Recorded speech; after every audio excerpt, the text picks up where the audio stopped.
Amém, queridos? Nós vemos esse diálogo de Jesus com Nicodemos e eu quero falar um pouquinho sobre Nicodemos, né? A gente ouve falar dele, às vezes a gente passa batido, talvez você até saiba muito, mas é bom a gente relembrar e pensar um pouquinho quem era Nicodemos. Nicodemos era um mestre, ele era alguém que fazia parte do Sinédrio, né?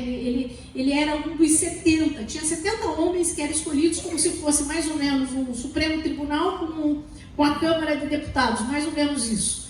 Então eles formulavam algumas leis e também eles julgavam essas leis e viam se o povo estava andando de acordo com aquela lei. Então eles eram uma classe de pessoas muito especial, privilegiada, alguém que realmente tinha um entendimento, um conhecimento. Eu quero que você pense hoje, e quando eu comecei falando assim do autoexame, eu quero que você se identifique com essa história. Eu quero que você realmente pense nessa história sem preconceito e sem como uma coisa muito distante. Eu queria que você fosse identificando esse personagem, que é Nicodemos. E Nicodemos, então, Nicodemos não era um homem comum. Ele não era um homem que tinha um conhecimento comum. Ele não era um homem que tinha uma experiência comum de vida com Deus. Ele não era um homem aleatório. Ele era um homem centrado. Ele era um homem muito sábio.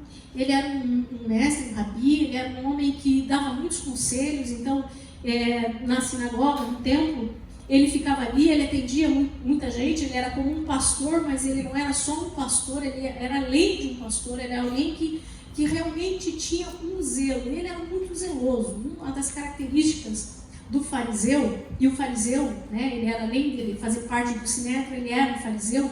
O fariseu era alguém que tinha um extremo cuidado em obedecer a Deus.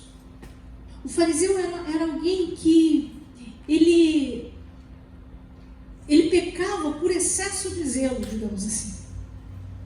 Porque tudo o que ele queria era agradar a Deus. Toda a intenção do coração dele era viver para Deus. Toda a intenção daquele homem era fazer com que as coisas que ele fizesse, Deus pudesse olhar e se agradar. Ele não era um homem assim que vivia de qualquer forma, cabeça voada. Não, ele era um homem concentrado e centrado em agradar a Deus. O interesse dele, o desejo dele era fazer, e quando nós pensamos para ele chegar nesse lugar onde só existiam 70 homens, nessa classe, nesse nível, com todo o estudo, com todo o esforço, com toda a bagagem, com toda a renúncia, vocês estão conseguindo entender como era Nicodemos? Eu quero que você imagine como ele era. Com todo o esforço, desde a sua infância. Ele foi separado desde a sua infância para agradar a Deus. Desde a sua infância, o coração dele foi moldado para que ele pudesse fazer algo que as pessoas olhassem e ele fosse um referencial. Ele era um referencial. Então imagine quantas pessoas, quantos conselhos, quantas pessoas viam até Nicodemos e abriam o coração para ele, e ele, com toda a sua sensibilidade, esforço e tentativa, ele fazia o melhor para agradar a Deus. E o nome Nicodemos significa vencedor do povo. Ele era um homem de influência e de reputação. Quando se olhava para ele, ele era um que se destacava entre os iguais. Nicodemos era esse homem. E esse homem que realmente amava a Deus. Preste bem atenção nisso. Nicodemos amava a Deus. Nicodemos não tinha um amor fingido. Nicodemos não tinha um desinteresse. Ele era intencional e buscava muito.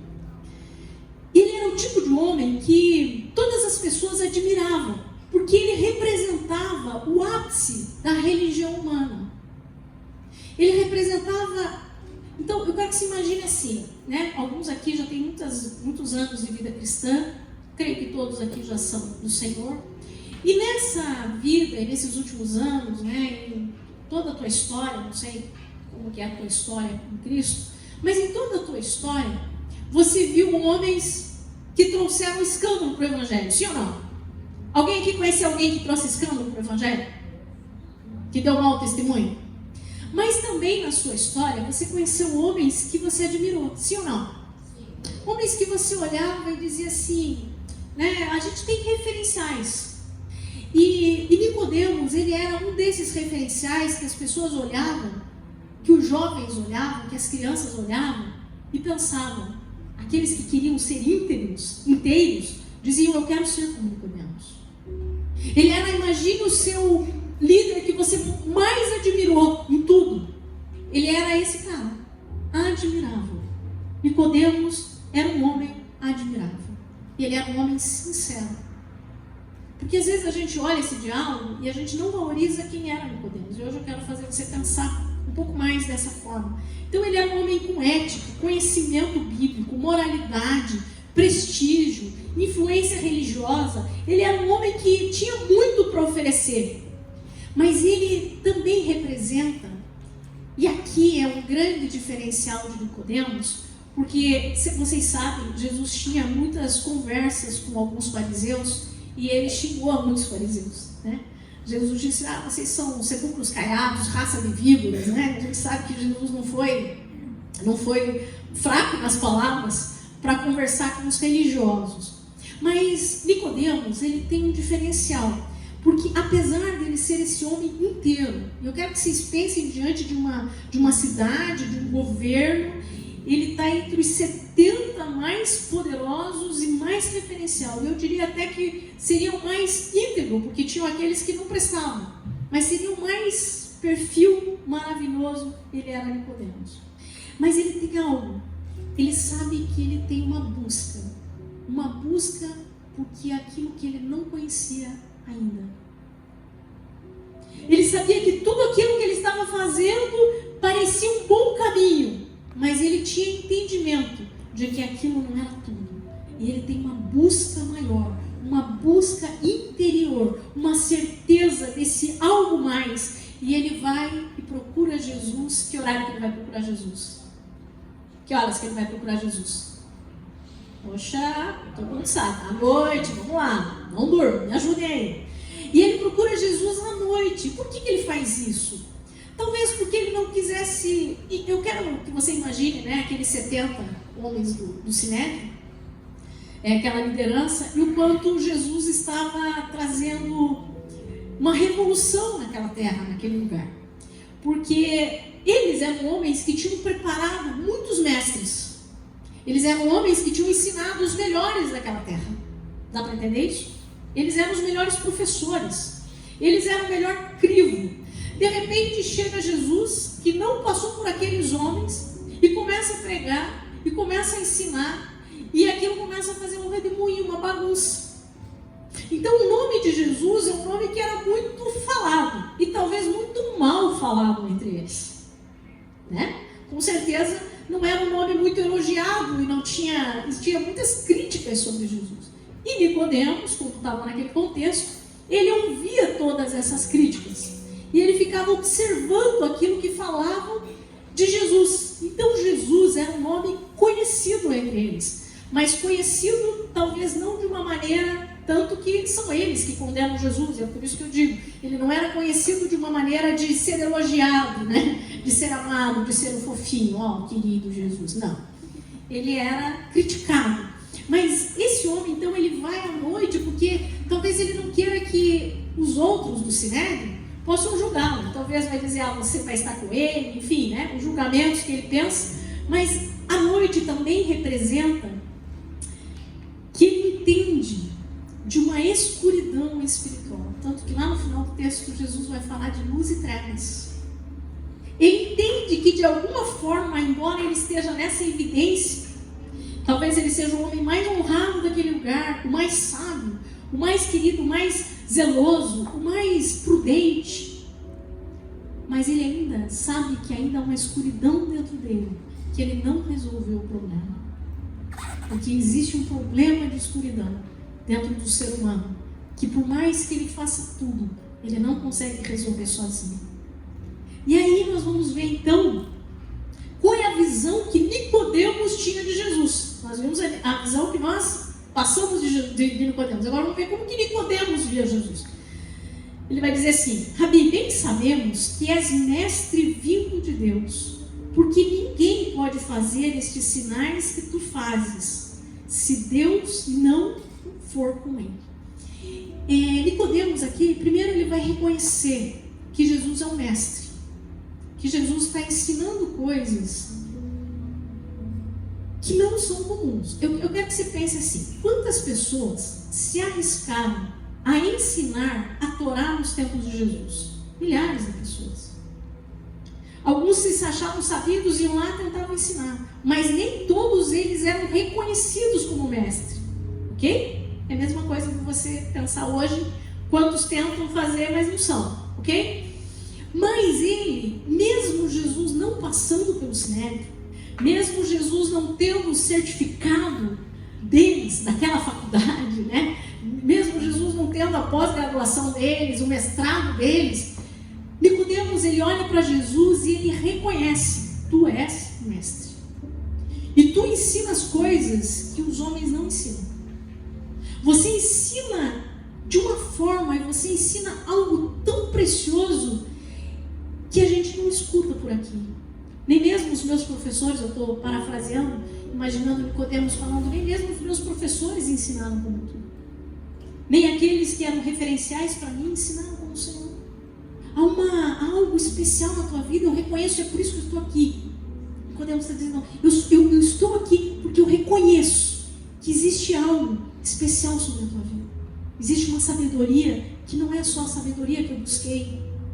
Existe uma graça, talvez eles não conheciam essa palavra, mas existe um dom, uma habilidade que o Senhor tem, que os outros não têm. E existe um conhecimento do Senhor, que é um conhecimento maior do que todo aquele que eu já ensinei. Vocês estão me entendendo?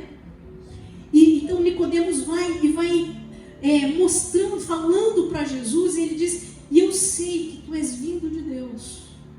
Ele sendo um fariseu, ele sendo do Sinédrio, aonde as pessoas diziam que Jesus estava blasfemando quando dizia que Deus era o seu pai, quando eles queriam apedrejar, ou queriam jogar no pináculo, quando eles queriam tentando matá-lo. Nicodemos diz assim: eu sei que tu veio de Deus. Eu sei que você não é comum daqui, que não é formado simplesmente por uma ideologia ou uma intelectualidade dessa terra. Vocês estão me entendendo? Eu reconheço que tu és mestre. Quando Nicodemos fala isso, é como se ele falasse assim: eu me rendo diante daquilo que o Senhor tem. O Senhor tem algo que eu não tenho. O Senhor tem algo a mais que eu não tenho. Para um fariseu e membro do Sinédrio fazer isso, era algo grande demais. Ele reconhece. E ele reconhece que não é só de Jesus, ele é vindo de Deus. A coisa mais sagrada no coração de um fariseu era Deus.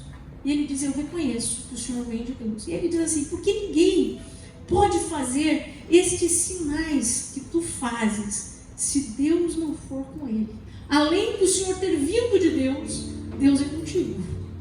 Porque você faz coisas. Imagine Nicodemos ali no Sinédrio e de repente chega alguém gritando e diz assim: eu não sei, mas esse leproso estava com lepra, agora não está mais, vamos examinar ele.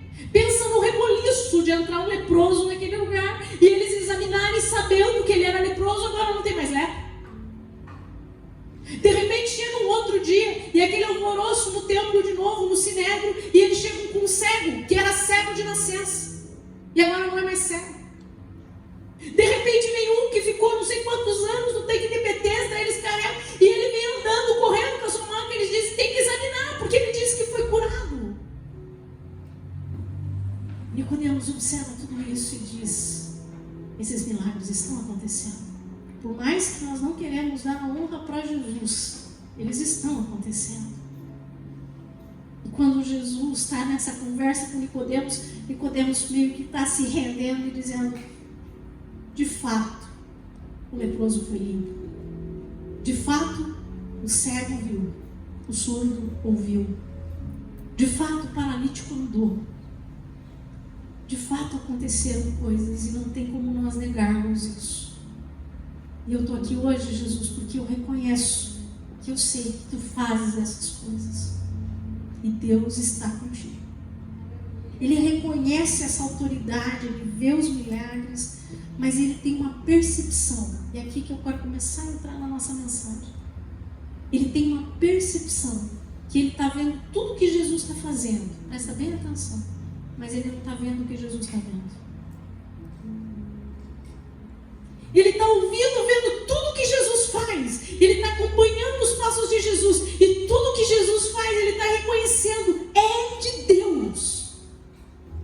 Mas por esse lugar que o Senhor está andando, eu não conheço. Eu não sei a oração que o Senhor faz. Eu faço muitas orações. Mas o Senhor, quando ora, o Senhor não ora simplesmente ao Deus dos céus, ao Santo, ao Poderoso. O Senhor ora de uma forma diferente. Quando o Senhor só não fala com inteligência. O Senhor fala de uma forma que é diferente. Nicodemos está dizendo, eu sei tudo que o Senhor está fazendo. Eu entendo. E ele diz assim, sabemos, né? Ele vai dizer, sabemos que és mestre, sabemos. Ele diz, eu consigo te entender. Eu não vou falar qual que é a palavra no grego, que eu vou errar aqui. É oida, eu acho. Acho que é essa palavra, oida. É um conhecimento racional. Eu consigo te entender. Jesus, eu consigo te ver e te entender com uma lógica, com um pensamento. Mas não é com o pensamento que te entende. É por isso que eu estou aqui. Porque se fosse só com o pensamento para te entender, eu já teria te entendido. Mas o Senhor é compreendido com algo que eu não sei o que é. Eu sinto o cheiro que tem algo maior.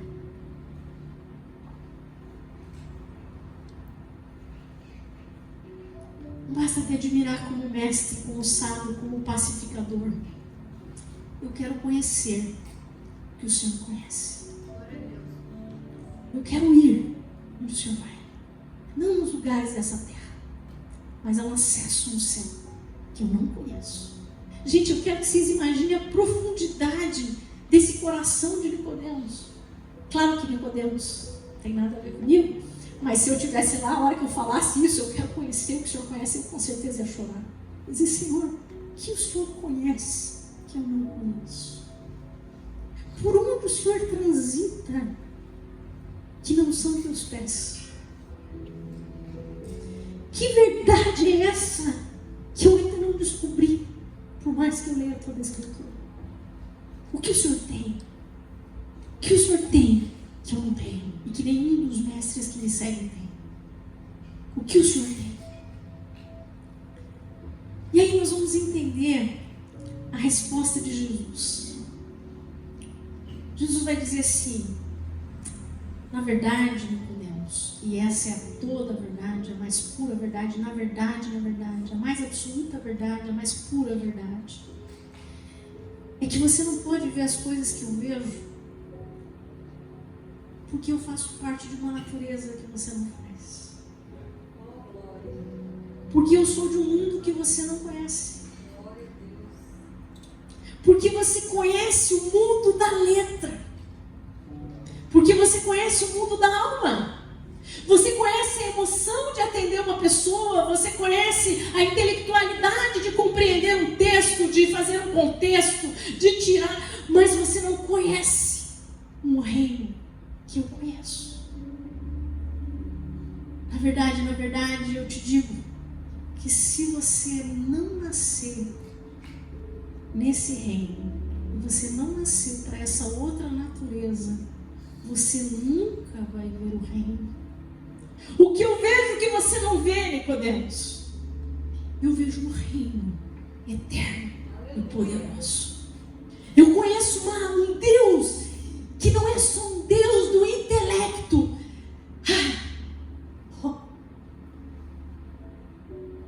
É o Deus da eternidade.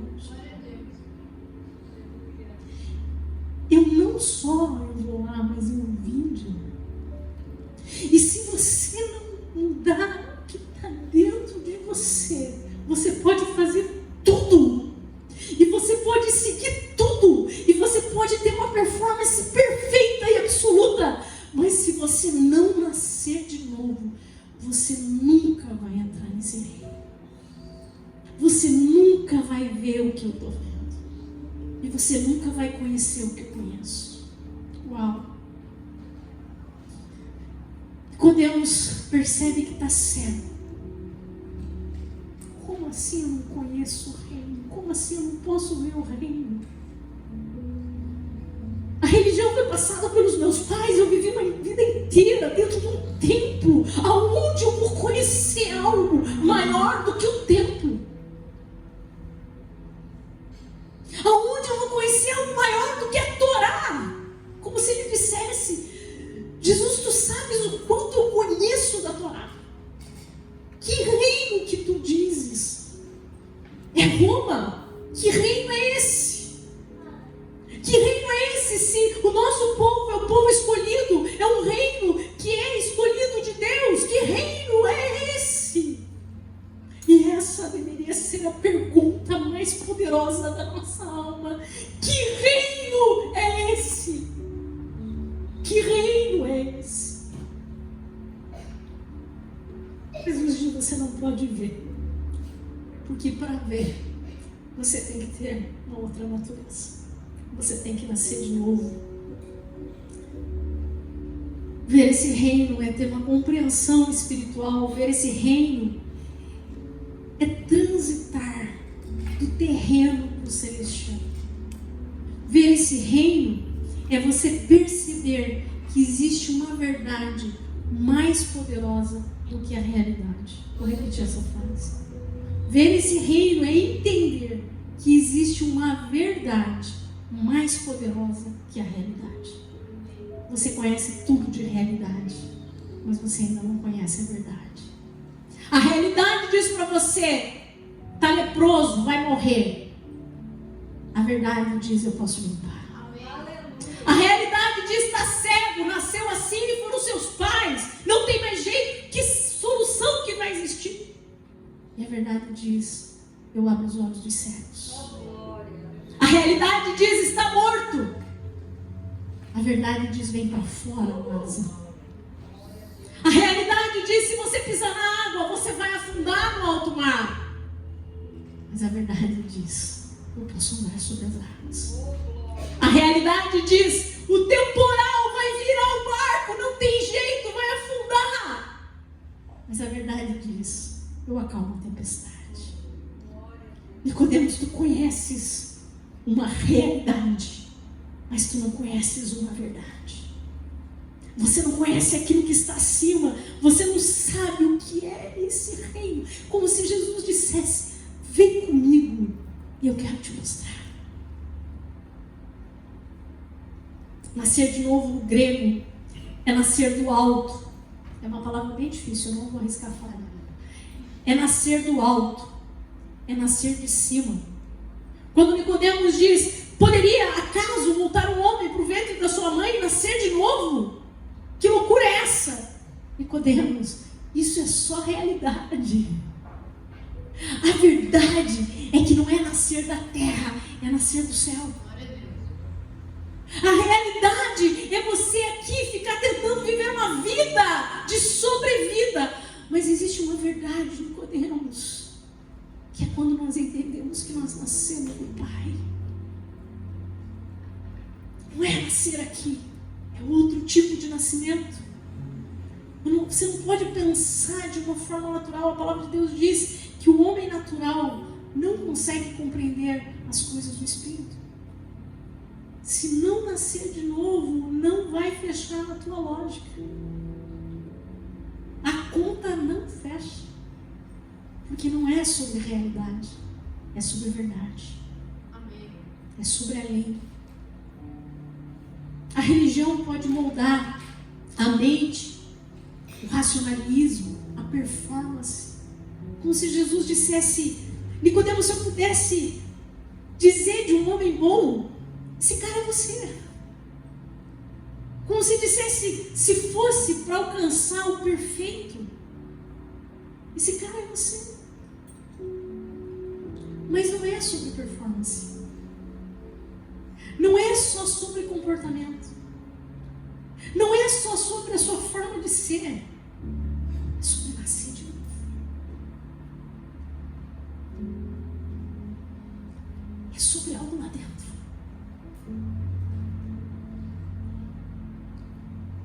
Nicodemos pensa de forma natural, porque ainda não conhece a vida do Espírito. E ele continua tentando entender Deus da forma natural. Muitos religiosos podem pregar, cantar, liderar, ter sucesso, ser aplaudido, ser elogiado, levar uma plateia em êxtase, fazer pessoas chorarem, sim ou não? Pode chegar lá e dizer assim: não sei quem é você, porque você nasceu da terra, mas não nasceu do Espírito. Porque você só entendeu da performance.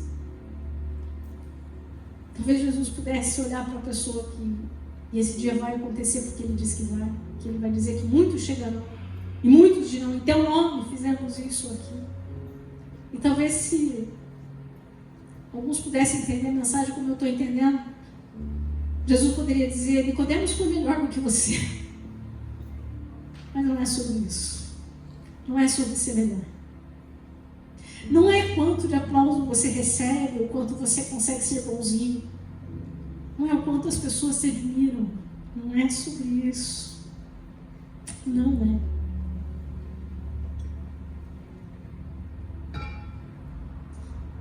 Quem não nascer da água e do Espírito. A água aqui mostra arrependimento, porque lembra quando João Batista veio batizar? O batismo de João Batista era um batismo de arrependimento. E arrependimento não é remorso depois que eu fiz alguma coisa, eu começo a ficar muito angustiado, começo a chorar e achar que eu preciso me arrepender. Arrependimento, vai lá, Léozinha, essa é para você, Léo. Vou bater a bola, você joga para mim, tá bom? Arrependimento, qual que é a palavra, Léo? Metanoia. Minhas ovelhinhas lindas, querido. Te amo, tá com saudade disso. Aí você tá com saudade de mim, tá postando a nossa metanoia. Fala sério, né? Metanoia é uma transformação da mente. É uma expansão do entendimento. É quando você entende: eu estava indo por um caminho, pensando de uma forma, eu sempre fiz assim. É desse jeito, meus pais fizeram assim. Meus avós fizeram assim.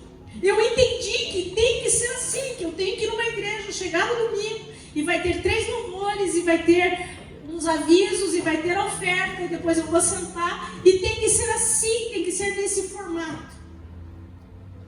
Metanoia diz assim: esquece, porque não é sobre isso. É sobre eu entender que eu reconheço que eu preciso nascer de novo, que eu preciso de um Salvador, não para me perdoar simplesmente, mas para me transformar numa outra criatura, uma criatura que eu não sou e que eu nunca vou conseguir ser pelas formas da religião.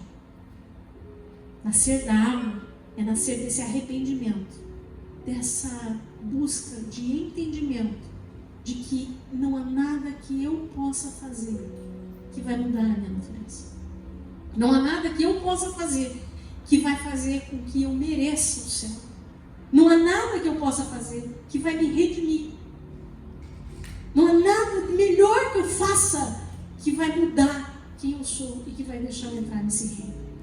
Nascer do Espírito é quando nós entendemos o sopro de Deus, o Espírito de Deus, que vem sobre nós, que simplesmente pega o que estava morto e ressuscita, que faz de nós, cai em nós, acho que é essa palavra, uma criação que nunca existiu. Quando Ele vem dentro de nós e sopra o seu Espírito, e esse Espírito traz vida. Vida.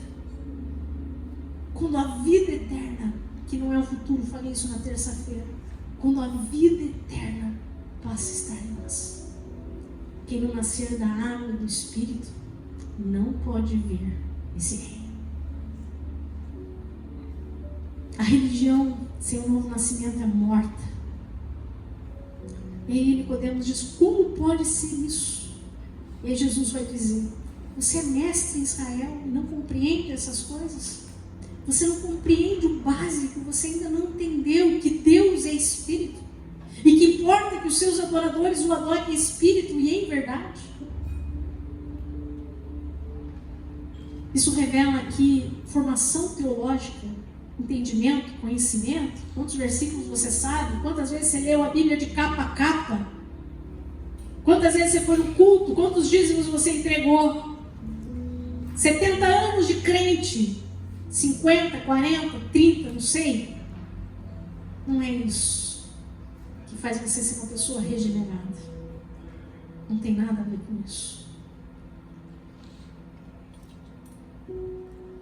E Jesus diz assim: vocês não creem nas coisas terrenas?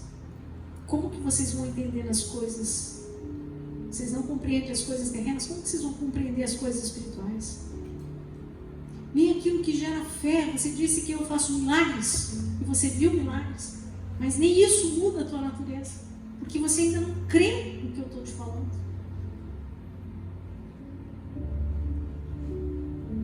Jesus vai dizer, como Moisés levantou a serpente no deserto. Quando você olha para aquilo que é um símbolo, mas que você entende que aquilo pode mudar a sua vida. Sabe, queridos, às vezes eu amo a cruz, e amo a mensagem da cruz, e sabe quando a cruz vai fazer sentido na tua vida? Não é quando você vê Jesus sofrendo lá e você ficar com dó de Jesus e você ficar ali com compaixão e você fica, ou então você dizer assim, realmente Jesus morreu pela humanidade. Sabe quando a cruz vai fazer sentido? Quando você se enxergar na cruz com Ele. Quando você entender que não foi pelos pecadores, foi por você. Quando olhar para a cruz e ela fazer todo o sentido, que se não tivesse mais ninguém nessa terra, Ele teria morrido por você, e por você teria valido a pena. Enquanto a cruz não for uma experiência pessoal no teu coração, ela não vai fazer sentido. E você pode fazer tudo certo, e ainda assim ela não fazer sentido.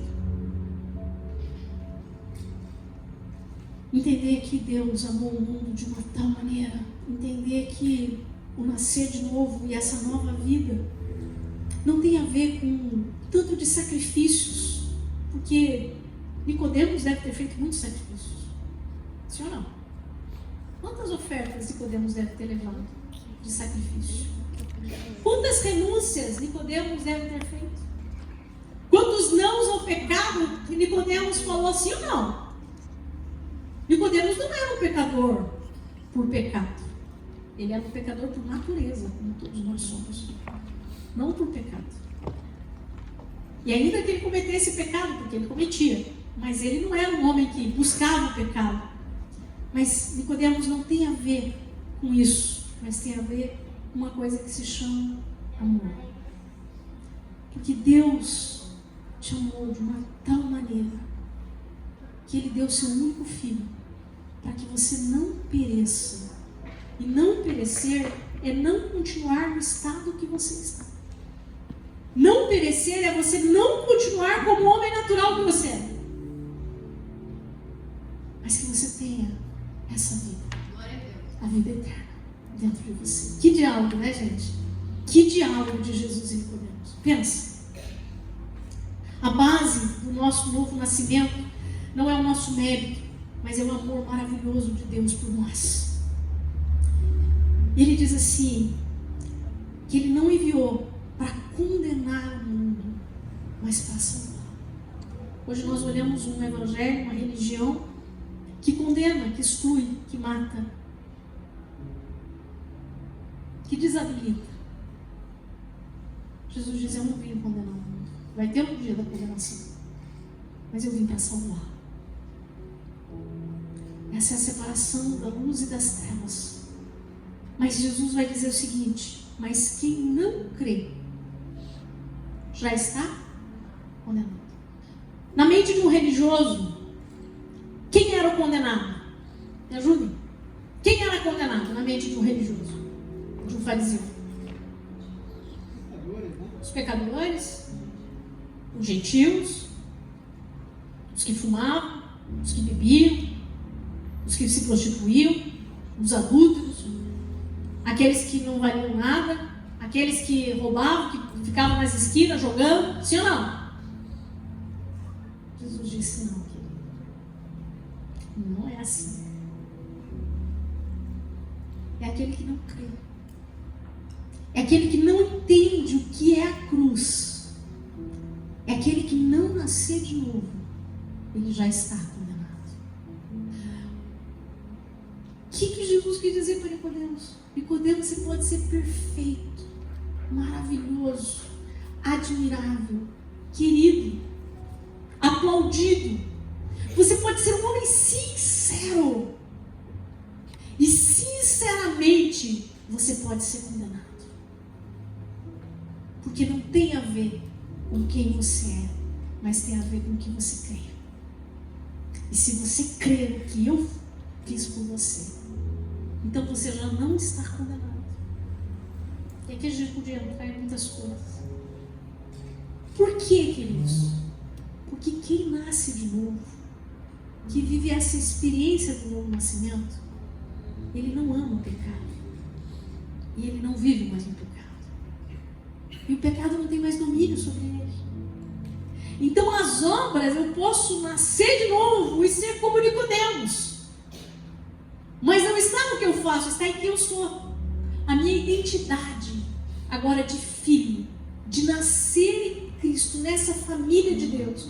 Agora eu faço parte disso. Agora a minha natureza mudou. Então eu vou me tornar igual a Nicodemos.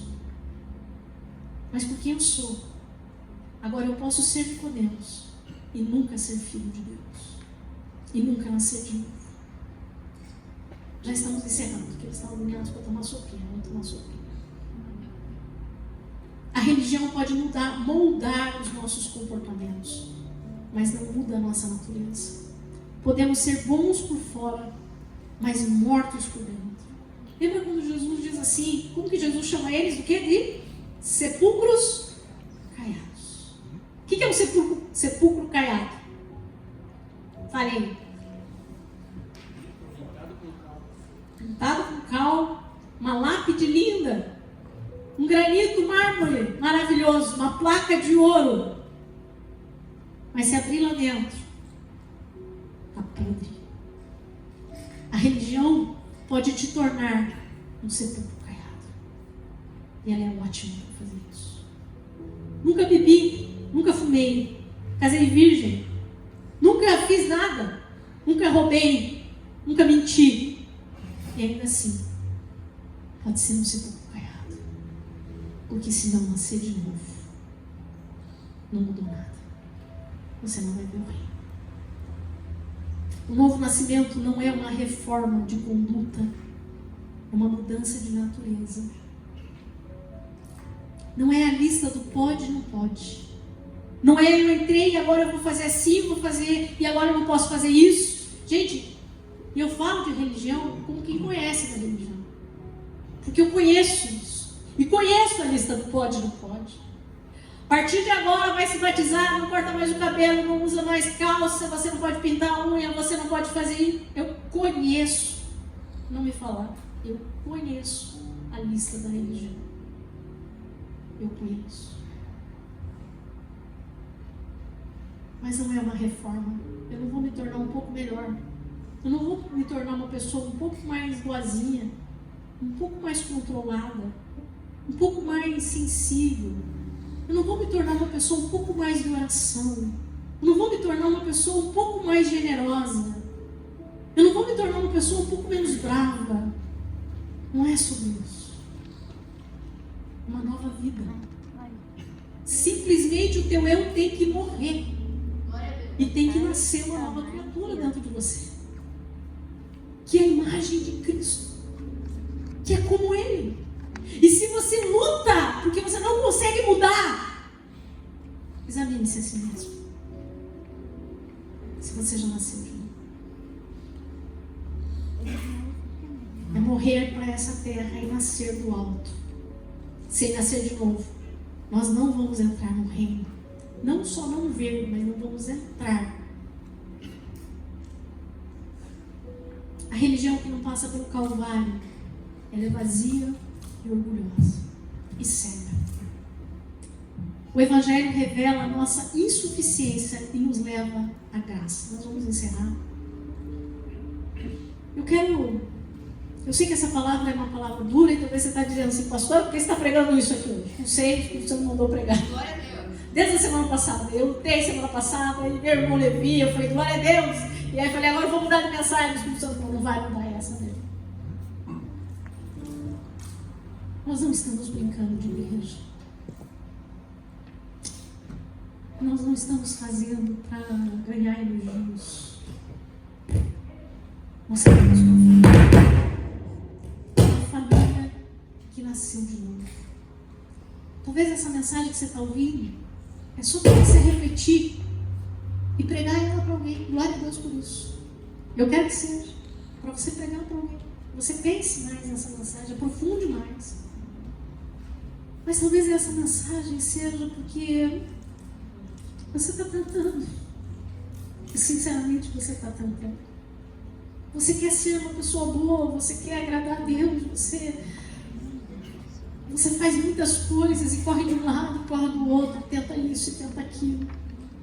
Querido, se você não nascer de novo, você não vai ver o reino. Talvez você diga assim, eu olho para pessoas que elas adoram a Deus, como a Raíssa falou, que ela viu aquela mulher adorando a Deus. E você pensa assim, eu nunca consegui chegar nesse lugar. Será que você está enxergando o reino? Porque quando você enxerga o reino, Isaías vai dizer, eu vi o Senhor no alto e sublime trono. E eu disse, ai de mim, porque eu vi o Senhor. E ele vai entender quem ele era, porque ele vê o Senhor. Não tem como você ver uma majestade, uma glória, uma grandeza, um poder. Não tem como você estar, você ir nesse lugar do reino e não adorar. Porque você nasceu de novo. Você viu a glória. Não tem como você falar com Deus de uma forma impessoal e automática. Porque você entrou no reino. E você viu esse lugar. E você sabe quem é Ele. Que o nosso coração hoje possa fazer esse exame. Não tem a ver com condenação. Não tem mais tempo, que Jesus disse, se você não crê, você já está condenado. Que você hoje possa dizer, Senhor, que tipo de fé que eu tenho em Ti? Eu tenho fé de que, sabe que o Senhor faz milagres, que o Senhor é o mestre. Sabe que o Senhor curou meu vizinho, minha filha, meu irmão. Você sabe, talvez a tua fé seja essa fé que sabe que Ele faz. Talvez seja a fé que diz, realmente as palavras de Jesus, quantas pessoas eu conheço, gente, quantas pessoas eu caminho além da igreja, que são pessoas que se emocionam ao ouvir uma oração, se emocionam ao ouvir uma palavra, e elas acham lindo e dizem, Jesus é lindo, mas não conhecem Ele, não entraram no reino. Que a gente possa pensar, que tipo de vida, se eu nasci de novo, quem eu devo ser? Se eu nasci de novo, que crescimento eu estou tendo? Porque eu não posso permanecer bebê para sempre. Se eu nasci de novo, o que dele está em mim? O quanto Cristo está formado? Se eu nasci de novo, e a mensagem da Raíssa de quinta-feira foi maravilhosa, maravilhosa. Inclusive eu sugiro para que escutem ela. Escutem em casa, que vale muito a pena. Se eu nasci de novo, quem eu sou? Eu não sou mais escravo do medo. Se eu nasci de novo, eu posso cantar essa música. Eu sou filho de Deus. Porque nem todos são filhos, são criaturas. Se eu nasci de novo, eu tenho direito a uma herança. Se eu nasci de novo, eu posso chamá-lo de pai. Se eu nasci de novo, eu sei que a vida eterna já está em mim. Então eu não vou morrer, eu vou dormir, vou passar da morte para a vida. Se eu nasci de novo, eu não posso mais tremer, porque eu sei que meu Pai me cuida, me ama. Feche os teus olhos que eu orar por você. Que essa noite, se você tem dúvidas quanto à sua natureza, é tão simples, é tão maravilhoso. Simplesmente faça uma oração e diga, eu creio na cruz, eu creio que o Senhor fez comigo, eu creio no teu amor. Pai, eu quero nascer de novo. Eu quero entender o teu reino, não com a minha mente, não com a lógica, não com o raciocínio, não com a teologia. Eu quero conhecer o Senhor, prosseguir em conhecer. Pai, obrigado por esta noite. O Senhor me pediu essa mensagem e ela ardeu no meu coração, Pai. Que ela possa arder no coração de meus irmãos, Pai. Obrigado pelo dia que eu entendi, Pai, sem entender com a mente, mas eu entendi com o meu coração. Ah, Senhor, foi tão maravilhoso, Pai. E é tão maravilhoso caminhar contigo, Senhor. Entender esse reino que se não se limita a essa terra. Enxergar além das realidades, Senhor. Dá olhos que veem, Senhor. Tira a cegueira de cegos nessa noite. Pai, nos ajude a caminhar como igreja, como uma igreja que vê além, Senhor. Que enxerga o teu reino, que vive o teu reino, que é governado pelo Senhor, que o teu domínio está sobre nós, que a vontade é tua e não a nossa. Ah, Senhor, faz algo extraordinário, Pai, que seja por uma vida. Que essa noite, Senhor, haja um novo nascimento. Que eu deitar na cama, Senhor, lágrimas quentes rolem pelo rosto. Obrigado. Obrigado porque eu entro no teu reino, eu ver o teu reino. Aqueles que já nasceram, que possam viver essa vida na plenitude da tua graça, Senhor. Que saiba que não há mais condenação para quem está em Cristo Jesus, porque nós passamos da morte para a vida. Nada pode nos separar do teu amor, nem a morte, nem a vida, nem principados, nem potestades, nem coisas do presente, nem do por vir, nem altura, nem profundidade, nenhuma criatura. Nada pode nos separar do teu amor se nós nascemos de novo, Senhor. Guarda, Senhor, essa igreja e nos ensine a viver como os teus filhos. Nesse momento que nós vamos ter um momento de comunhão, Pai, que seja um momento de olhar nos olhos do nosso irmão, entender que ele é nosso irmão, porque nós nascemos